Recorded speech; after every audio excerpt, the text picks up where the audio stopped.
Assalamualaikum warahmatullahi wabarakatuh. Waalaikumsalam warahmatullahi wabarakatuh. Selamat malam teman-teman semua. Malam. Selamat malam. Puji syukur kita panjatkan kehadirat Tuhan Yang Maha Esa karena karunia-Nya kita dapat berkumpul di Zoom meeting pada malam ini. Kami dari kelompok 8 ingin mempresentasikan bab 7 tentang bagaimana dinamika histori, konstitusional, sosial, politik, kultural, serta konteks kontemporer penegak hukum yang berkeadilan.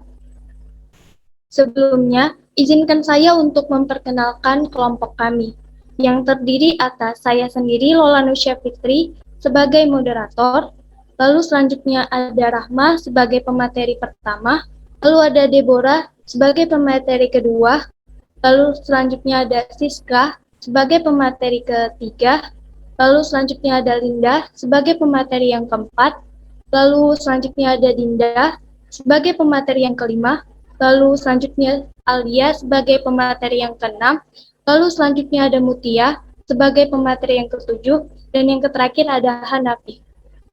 Baik, untuk mempersingkat waktu, saya memberi kesempatan langsung kepada Rahma untuk menjelaskan materinya. Oke, jadi saya akan menjelaskan tentang materi pertama, yaitu konsep dan urgensi penegakan hukum yang berkeadilan. Jadi menurut Thomas Hobbes dalam bukunya Leviathan Homo homini lupus, yaitu manusia adalah serigala bagi manusia lainnya. Maksudnya memiliki keinginan yang berbeda-beda. Hal ini merupakan satu argumen aturan hukum diperlukan. Sedangkan menurut Cicero menyatakan ubi societas ibi ius, artinya di mana ada masyarakat maka di situ ada hukum. Jadi kedudukan hukum itu sangat penting. Upaya penegakan hukum.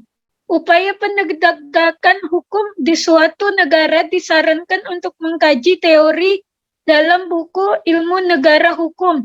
Menurut Cranenburg dan TKB Sabarudin, kehidupan manusia terjamin juga keamanannya, serta negara juga berwenang untuk mengatur masyarakat. Teori Cranenburg dikenal dengan nama teori negara kesejahteraan karena teori ini banyak dianut oleh negara-negara modern, termasuk NKRI adalah negara hukum yang artinya semua persoalan kemasyarakatan, kewarganegaraan, pemerintah didasarkan atas hukum. Tujuan negara melindungi segenap bangsa dan memajukan kesejahteraan umum, mencerdaskan kehidupan bangsa, ikut melaksanakan ketertiban dunia berdasarkan perdamaian abadi dan keadilan sosial. Untuk materi kedua akan dijelaskan kepada teman saya. Baik, terima kasih. Yang kedua yaitu membangun argumen tentang dinamika dan tantangan penegakan hukum yang berkeadilan di Indonesia. Seperti yang kita ketahui, Indonesia adalah negara hukum. Artinya, negara yang semua penyelenggaraan pemerintah dan kenegaraan serta kemasyarakatannya berdasarkan hukum dan tidak didasarkan oleh kekuasaan belaka. Indonesia sebagai negara hukum melaksanakan the rule of law untuk menciptakan hukum yang membawa keadilan bagi seluruh rakyat Indonesia. Namun, dalam kenyataannya, dalam implementasi hukum di Indonesia, penegakan hukum di Indonesia belum berjalan dengan baik dan begitu memprihatinkan, yaitu masih terdapat ketimpangan dan ketidakadilan dalam penegakan hukum di berbagai sektor. Permasalahan ini selalu bertendensi pada ketimpangan interaksi dinamis antara aspek hukum dalam harapan dengan aspek penerapan hukum dalam kenyataan. Menurut Profesor Dr. Surjono Sukanto, faktor-faktor yang mempengaruhi penegakan hukum itu adalah yang pertama, faktor hukumnya sendiri, yang kedua, faktor penegakan hukum, yaitu pihak-pihak yang membentuk maupun menerapkan hukum, yang ketiga, faktor sarana atau fasilitas yang mendukung penegakan hukum, yang keempat, faktor masyarakat, yaitu lingkungan di mana hukum tersebut berlaku dan diterapkan. Yang kelima, faktor kebudayaan, yaitu sebagai hasil karya, cipta dan rasa yang didasarkan pada karsa manusia di dalam pergaulan hidup. Nah, berikut dinamika kehidupan yang sekaligus menjadi tantangan terkait dengan masalah penegakan hukum di Indonesia. Yang pertama itu, masih banyak perilaku warga negara, khususnya oknum aparatur negara yang belum baik dan terpuji.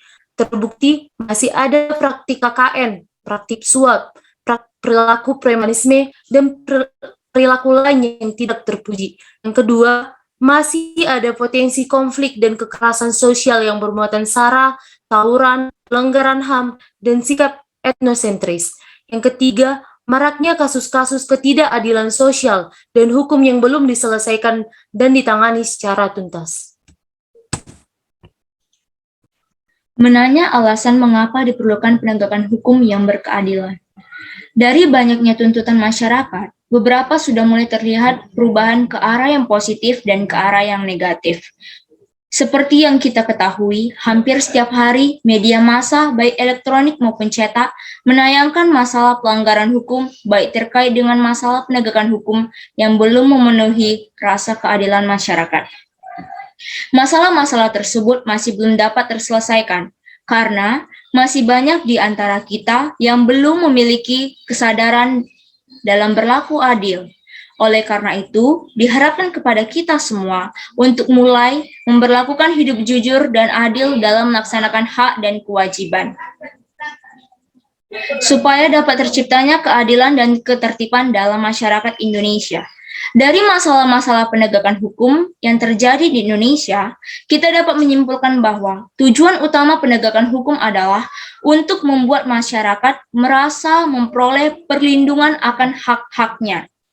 Indonesia merupakan negara hukum. Hukum harus ditegakkan secara konsekuen agar bisa menciptakan kedamaian serta kesejahteraan bagi seluruh rakyat Indonesia.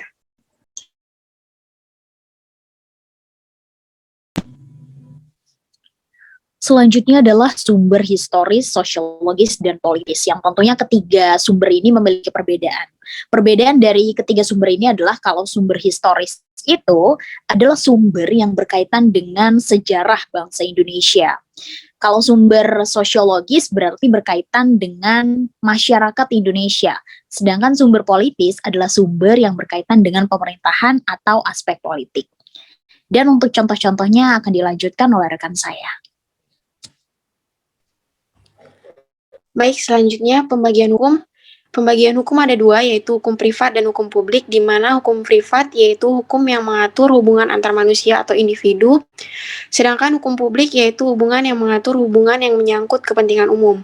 Jadi negara hukum itu ialah negara yang setiap kegiatan penyelenggaraan pemerintahannya didasarkan atas hukum yang berlaku di negara tersebut. Hukum itu berfungsi untuk mengatur kehidupan dan ketertiban masyarakat, serta untuk meningkatkan ketertiban dan kepastian hukum dalam masyarakat, sehingga masyarakat merasa memperoleh perlindungan akan hak-haknya. Menurut seorang ahli filsafat Jerman, menyatakan bahwa untuk menegakkan hukum ada 3 unsur yang selalu harus diperhatikan, yaitu keadilan, kemanfaatan, dan kepastian hukum. Yang pertama ada lembaga penegak hukum, yaitu kepolisian, yang bertugas memelihara keamanan dan ketertiban di dalam negeri. Yang kedua ada kejaksaan, yaitu lembaga pemerintahan yang melaksanakan kekuasaan negara di bidang penuntutan.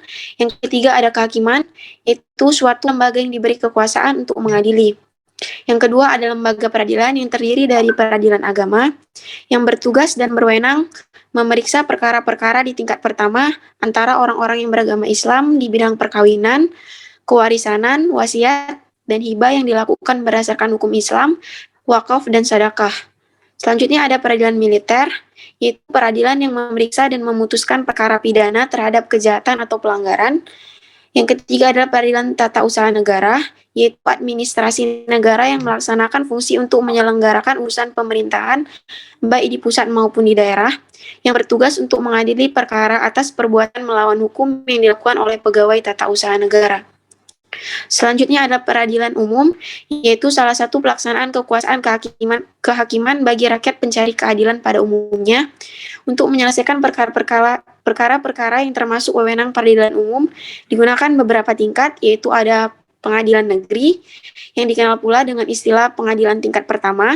Yang kedua ada pengadilan tinggi, yaitu pengadilan tingkat banding. Yang ketiga ada pengadilan tingkat kasasi, yang biasa disebut dengan Mahkamah Agung. Dan yang keempat ada penasihat hukum, yaitu orang yang memberikan bantuan hukum. Ya, selanjutnya ada esensi dan urgensi penegakan hukum yang berkeadilan di Indonesia. Penegakan hukum adalah proses dilakukannya upaya untuk tegaknya atau berfungsinya norma-norma hukum secara nyata sebagai pedoman perilaku dalam kehidupan bermasyarakat dan bernegara. Penegakan hukum pada dasarnya bertujuan untuk meningkatkan ketertiban dan kepastian hukum dalam masyarakat, sehingga masyarakat merasa memperoleh perlindungan akan hak-hak dan kewajibannya. Di sini saya menyertakan 4 kasus. Yang pertama ada kasus Nenek Asyani yang dituduh mencuri 38 papan kayu jati di lahan perhutani di Desa Jati Bandeng, Situbondo. Faktanya, kayu jati ini ditebang dari lahan milik Asyani yang telah dijual pada tahun 2010. Sebelumnya, Asyani juga telah menyatakan itu secara langsung di hadapan majelis hakim ketika memohon ampun. Jaksa penuntut umum menuntut Asyani hukuman 1 tahun penjara dan masa percobaan 18 bulan, lalu didenda 500 juta rupiah. Yang kedua ada sosok kakek Busrin, seorang kuli pasar, dan dia dituduh diberi tuntutan selama 2 tahun penjara dan denda 2 miliar karena menebang pohon mangrove yang akan digunakan sebagai kayu bakar untuk memasak di rumahnya.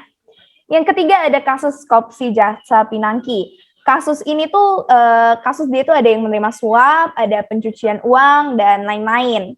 Dan dia divonis 10 tahun penjara, tapi hukumannya ini dipotong atau didiskon menjadi 4 tahun penjara dengan alasan Jaksa Pinangki sudah menyesali perbuatannya dan berjanji tidak akan melakukannya lagi, juga dicopot dari masa jabatannya, dan yang terakhir karena dia punya anak umur 4 tahun yang masih perlu kasih sayang orang tua.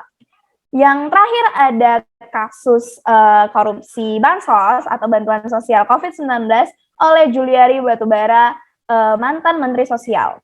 Nah, beliau menerima uang suap sebesar 17 miliar.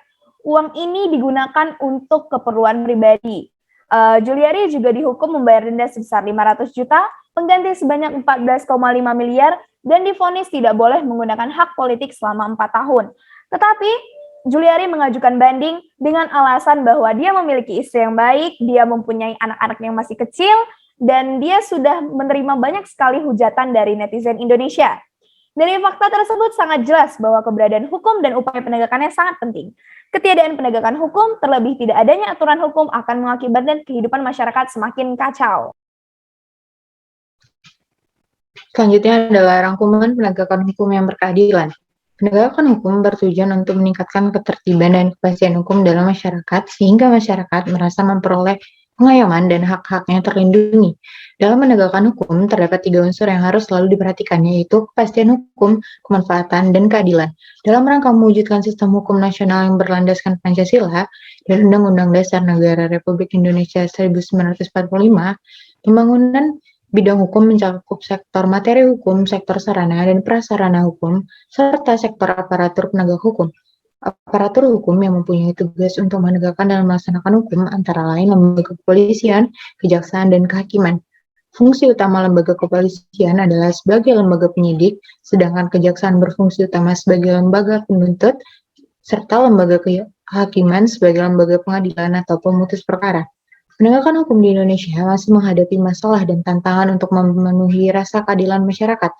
Penegakan hukum sangat penting diupayakan secara terus-menerus untuk meningkatkan ketertiban dan kepastian hukum dalam masyarakat, sehingga masyarakat merasa memperoleh perlindungan akan hak-hak dan kewajibannya.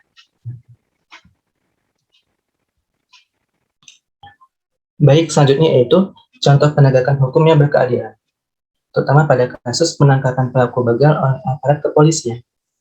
Nah, pada kasus ini, polisi melakukan penangkapan terhadap pelaku pembegalan yang telah membahayakan nyawa korban. Setelah itu, pelaku pembegalan diberi hukuman penjara selama 9-12 tahun akibat perbuatannya sesuai dengan pasal 365. Dengan adanya penegakan hukum yang dilakukan, maka akan meningkatkan kesadaran masyarakat untuk tidak melakukan pelanggaran hukum, serta mengurangi kasus pembegalan yang terjadi, dan juga akan meningkatkan keamanan masyarakat. Sekian dari saya kembalikan kepada moderator. Terima kasih atas rekan-rekan saya yang telah menjelaskan materi bab 7. Selanjutnya saya mempersilahkan kepada rekan kelompok 7 untuk menyampaikan sanggahan, pendapat, dan pertanyaan setelah mendengar penjelasan dari kelompok 8.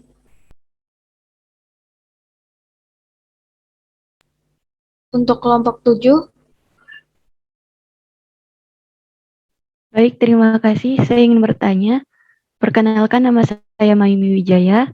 Saya ingin bertanya, apa penyebab penegakan hukum yang ada di Indonesia masih sangat lemah? Terima kasih.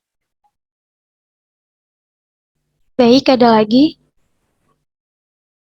Baik, terima kasih atas presentasinya yang bagus ya kelompok 8. Saya atas nama Atea Sabina dari kelompok 7 dengan NIM 211501008 izin bertanya.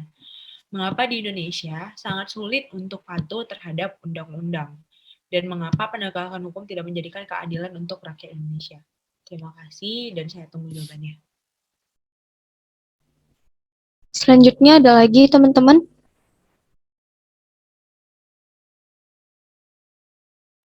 Tidak ada ya? Baik, untuk mempersingkat waktu, berikan kami waktu untuk menjawab pertanyaan yang telah diberikan.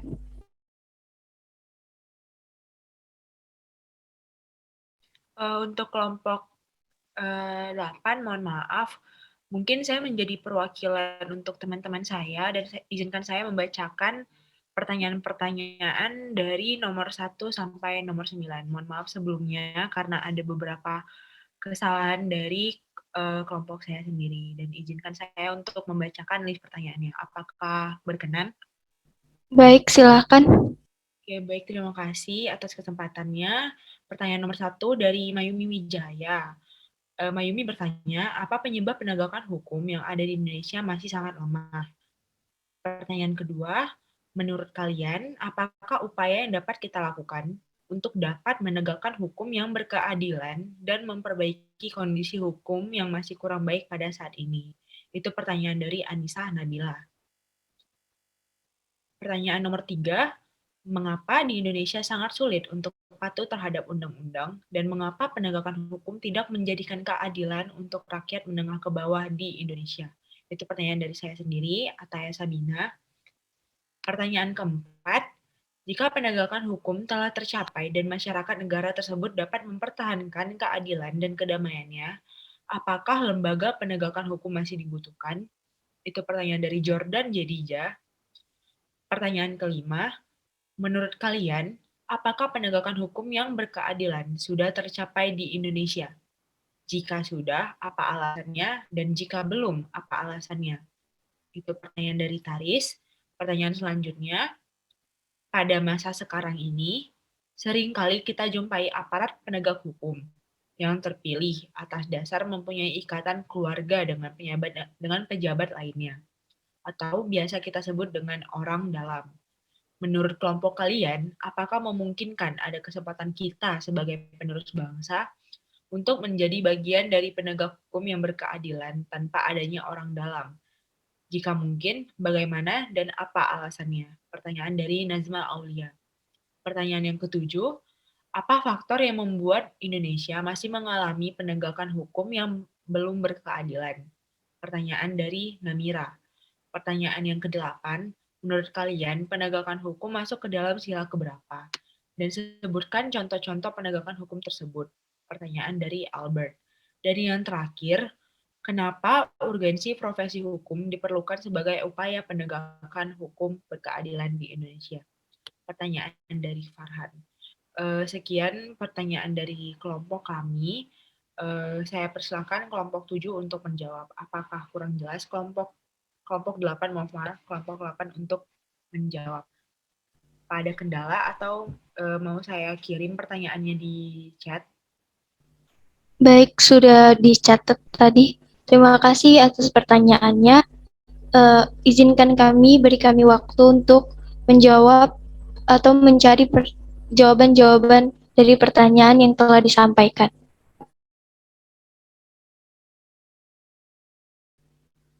Baik, teman-teman. Untuk pertanyaan nomor 1 akan dijawab oleh Alia. Kepada Alia, saya persilahkan. Baik, terima kasih Lola. Pertanyaannya adalah, apa penyebab penegakan hukum yang ada di Indonesia masih sangat lemah oleh Mayumi Wijaya ya? Saya akan menjawab pertanyaan Mayumi. Menurut saya penyebab penegakan hukum di Indonesia ini masih lemah karena ada oknum yang masih bermain secara kotor. Sebenarnya hukum di Indonesia ini bagus sekali, tapi oknumnya inilah yang membuat hukum itu jadi hukum karet gitu loh. Bukan hukumnya yang jelek, tapi memang oknumnya yang berbuat curang gitu. Menurut saya kayak gitu, Mayumi. Bagaimana? Bisa diterima, terima kasih. Terima kasih kembali. Baik, untuk pertanyaan nomor 3, ingin dijawab oleh Siska. Kepada Siska, saya persilahkan. Baik, terima kasih Lola. Untuk pertanyaan yang ketiga, mengapa di Indonesia sangat sulit untuk patuh terhadap undang-undang? Dan mengapa penegakan hukum tidak menjadikan keadilan untuk rakyat Indonesia? Seperti yang saya jelaskan tadi, bahwa manusia dilahirkan mempunyai sifat, karakter, bakat, kemauan, dan kepentingan yang berbeda-beda. Untuk Indonesia, kita ini adalah bangsa majemuk, yang mana manusianya itu memiliki sifat kepentingan yang berbeda-beda. Di Indonesia kita punya yang namanya itu undang-undang untuk sebagai peraturan kita, sebagai landasan, dan juga Pancasila sebagai ideologi bangsa kita. Sangat sulit untuk mematuhi peraturan undang-undang dan untuk melaksanakan penegakan hukum karena oknum-oknum yang mementingkan kepentingan kelompok atau kepentingannya sendiri. Kurangnya kesadaran atas pentingnya untuk menegakkan kepentingan bersama, untuk menciptakan kedamaian, itu sangat kurang di Indonesia. Seperti itu. Baik, terima kasih. Terima kasih. Siska atas penjelasannya, saya bisa menerima. Baik, selanjutnya pertanyaan nomor 6 akan dijawab oleh Linda. Kepada Linda, saya persilahkan. Baik, terima kasih moderator. Pertanyaan dari nomor 6 ini menarik sekali ya, karena sangat sinkron dengan keadaan di Indonesia di masa yang sekarang. Jadi pertanyaannya adalah, sekarang ini marak sekali terjadi yang namanya politik warisan atau petahana warisan, di mana ketika kita memiliki ikatan keluarga, maka akan besar peluangnya untuk kita bisa menjadi seorang kepala daerah atau ikut terjun di dunia politik. Pertanyaannya adalah, apakah kita punya kesempatan yang sama untuk bisa menduduki posisi-posisi penting dalam sebuah petahana, bila mana kita tidak punya keturunan atau privilege keluarga yang ikut berkecimpung di dunia politik. Tentunya untuk kesempatan ini, setiap warga negara memiliki hak untuk menjadi seorang kepala daerah. Karena sebenarnya yang menjadi masalah bukan dinasti politiknya ya, sebutannya kan dinasti politik ya. Tapi yang menjadi masalah adalah ketika seorang tersebut telah terpilih menjadi seorang pemimpin, lalu kemudian dia tidak amanah, dia tidak bisa memimpin dengan baik, dia melanggar janji-janjinya, maka itu yang dipermasalahkan. Dan yang sering terjadi di Indonesia adalah ketika seorang pemimpin menjadi pemimpin karena background keluarga atau karena privilege tadi, maka dia tidak bisa menjalankan perannya dengan baik gitu, atau dengan maksimal, atau bahkan melakukan pelanggaran-pelanggaran ketika menjadi kepala daerah. Bahkan di data dari Kemendagri bahwa orang yang menjadi kepala daerah berdasarkan keturunan keluarga itu sebanyak 10% dari total seluruh pemimpin daerah.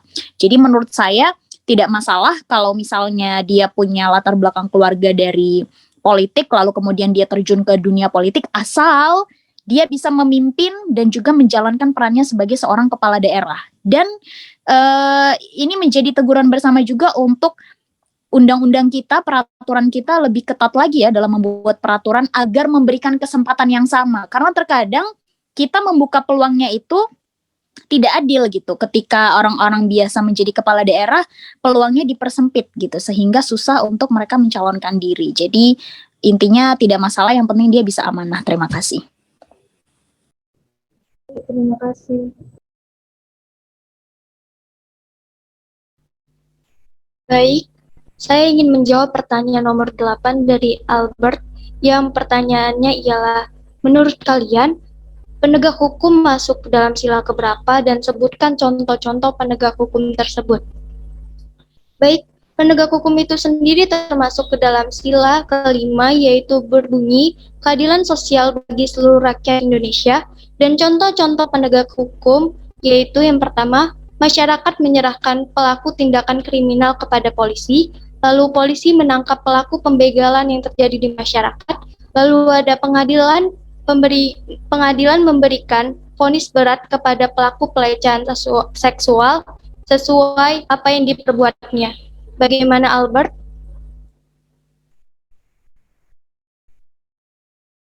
Baik, terima kasih atas jawabannya. Baik, terima kasih. Baik, sambil menunggu teman-teman yang mencari jawaban, dari kelompok 7 sendiri, apakah ada yang ingin mengemukakan jawaban-jawaban yang telah kalian dapatkan? Saya persilahkan. Baik, selanjutnya pertanyaan nomor 5 akan dijawab oleh Mutia. Kepada Mutia, saya persilahkan.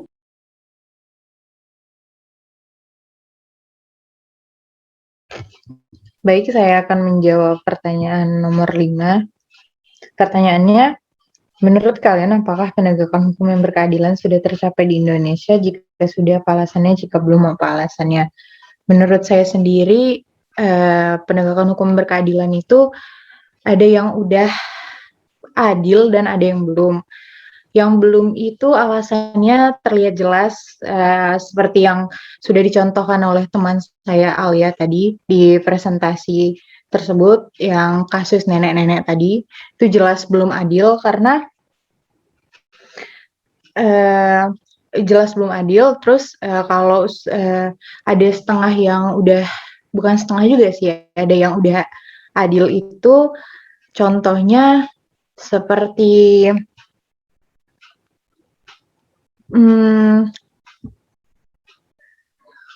bentar ya. Yang belum adil itu dikarenakan beberapa penegakan hukum masih mementingkan yang kuat, seperti orang-orang yang mempunyai lebih banyak kekuasaan. Terus kalau yang udah adil, contohnya ada di penangkapan pelaku begal ini. Jadi menurut saya ada yang udah dan ada yang belum. Makasih. Apakah sudah jelas atau kurang jelas atau perlu saya ulangi lagi? Sudah, terima kasih. Baik, sambil menunggu jawaban dari pertanyaan nomor 2, nomor 3, nomor 4, dan nomor 9, jikalau teman-teman kelompok 7 ingin menjawab, saya persilahkan. Izin moderator. Ya, Mod. Pertanyaan berapa aja yang belum dijawab? Pertanyaan nomor 2, nomor 7, nomor 4, sama nomor 9.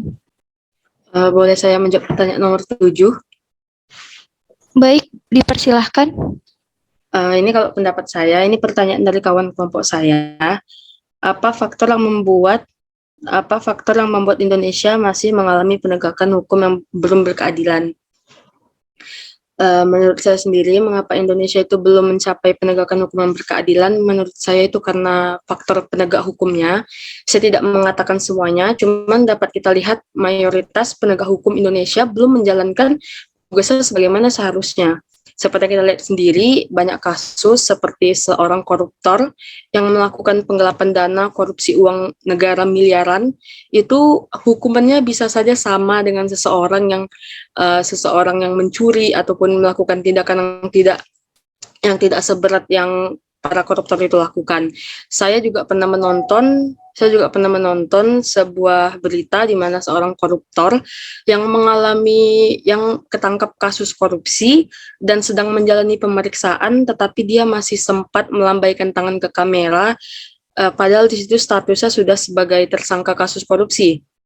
Menurut saya hal itu sangat menunjukkan bagaimana penegakan hukum di Indonesia ini sangat belum tegas terhadap sanksi yang akan diberikan kepada para seseorang melakukan pelanggaran hukum. Jadi di situ dapat kita simpulkan hal itu juga merupakan faktor yang menyebabkan mengapa Indonesia sendiri belum mencapai penegakan hukum yang berkeadilan.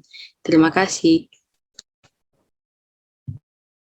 Baik, terima kasih atas jawabannya. Selanjutnya teman-teman kalau misalnya ada yang mau menjawab, saya persilahkan.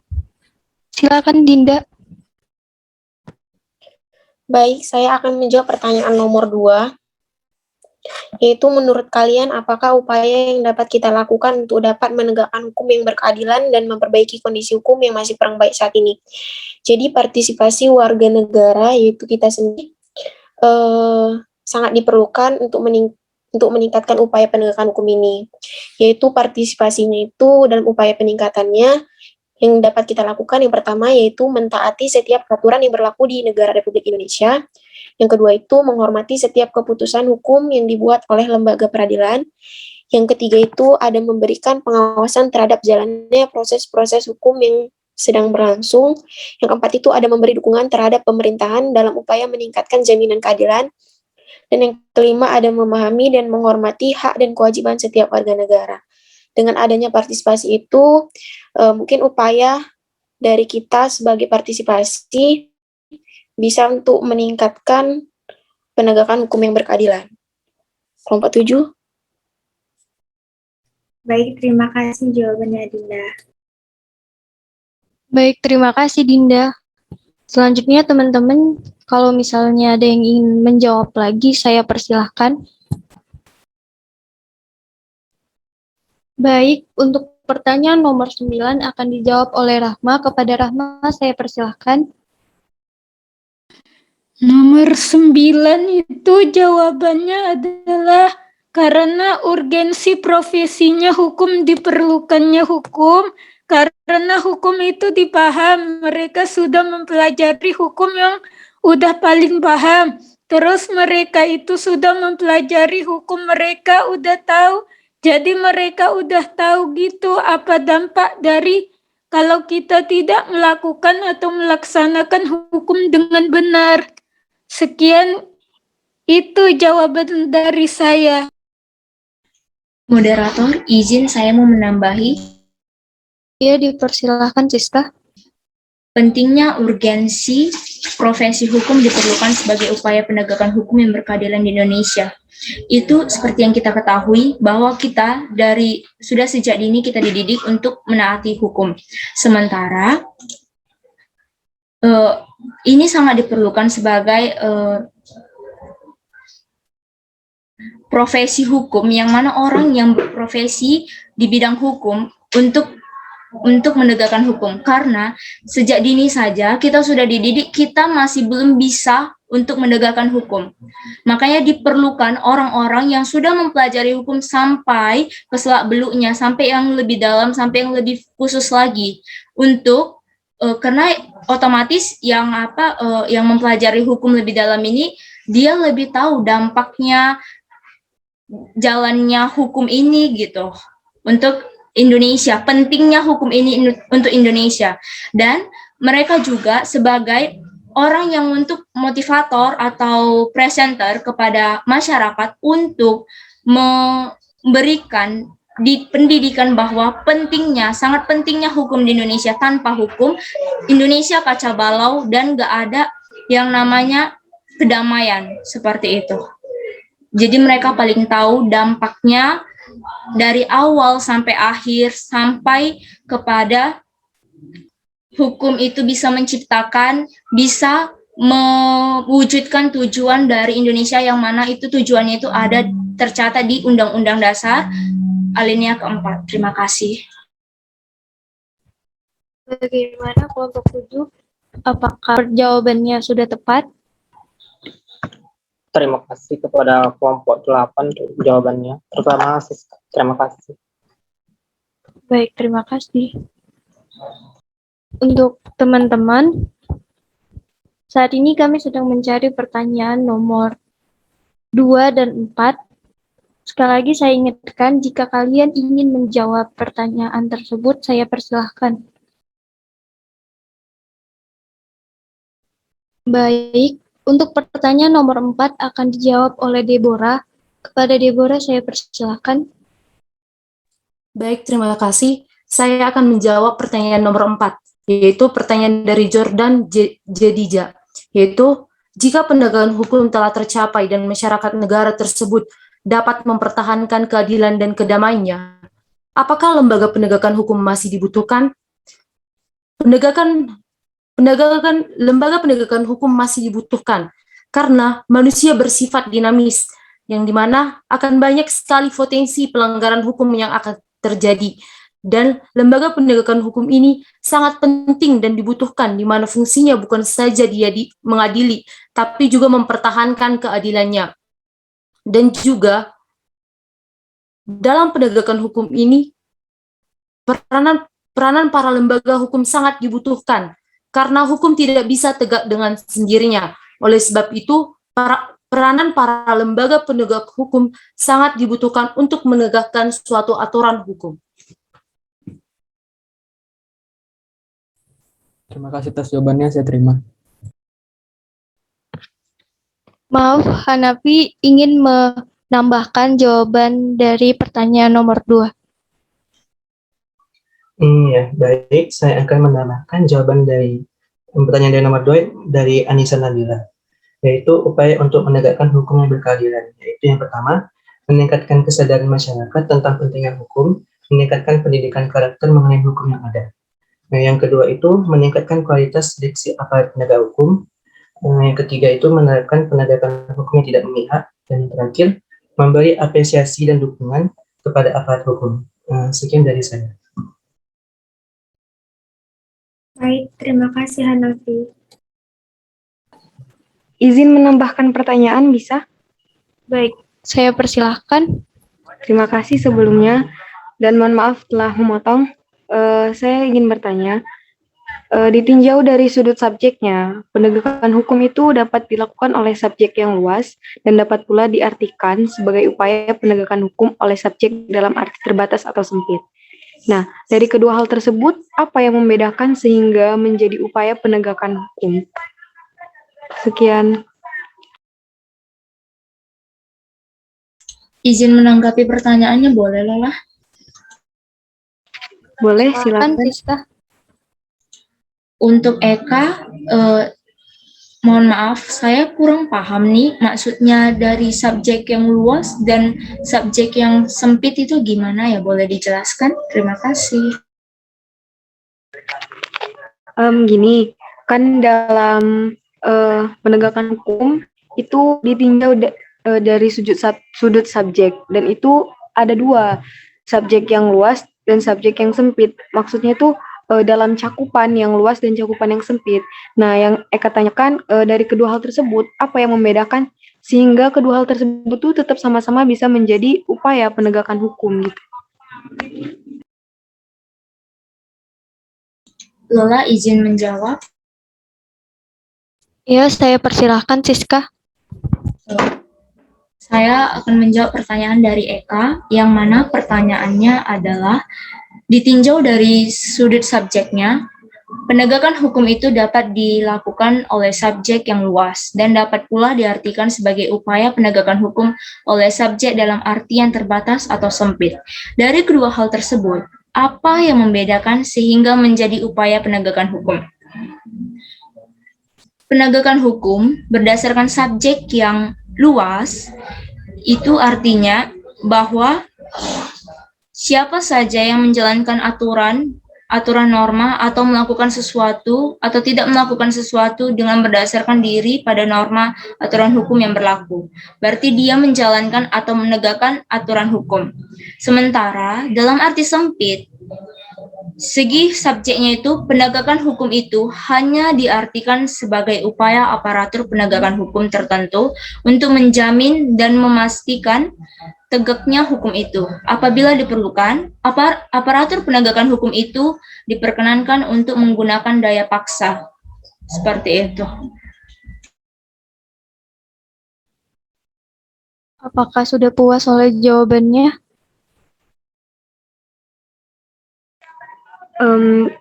Izin ya, jadi maksudnya itu di antara kedua hal tersebut itu apa yang membuat sama-sama bisa menjadi suatu upaya gitu dalam penegakan hukum? Apa yang membuat? Yang membuat itu jadi upaya itu adanya usaha mau siapapun itu. Kalau dari dalam sudut yang luas itu siapa aja, berarti bisa dia masyarakat atau tidak pun dia berkedudukan dalam penegakan hukum seperti hakim atau polisi, tidak pun seperti itu, dia bisa menegakkan hukum. Itu karena dia memiliki keinginan dan kesadaran. Untuk yang arti sempit itu karena memang tanggung jawabnya juga seperti itu. Misalnya kayak polisi, itu kan dia memang penegakan hukum dalam artian sempit yang artinya sudah dikhususkan bahwa memang itulah tugas dan tanggung jawab yang harus diembannya untuk menegakkan hukum di Indonesia. Seperti itu yang saya pahami. Terima kasih. Apabila kurang puas, silakan berkomentar. Izin, baik, saya sudah cukup puas atas jawabannya. Sekali lagi saya ucapkan terima kasih. Terima kasih teman-teman. Jikalau ada ingin memberi saran atau pendapat, saya persilahkan. Oke, sebelumnya saya dari kelompok 7 merasa puas dengan jawaban kalian semua dari kelompok 8. Dan saya ingin memberi sedikit saran, yaitu semoga kita lebih aktif lagi dalam suatu pertemuan atau perkumpulan gitu. Ya, mungkin itu saja yang saya sampaikan. Lebih dan kurang saya mohon maaf.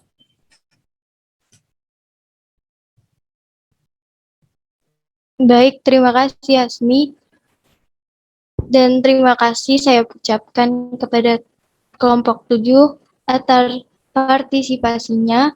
Dan jikalau saya dan kelompok 8 ada salah kata, saya ucapkan mohon maaf sebesar itu. Saya tutup presentasi malam ini.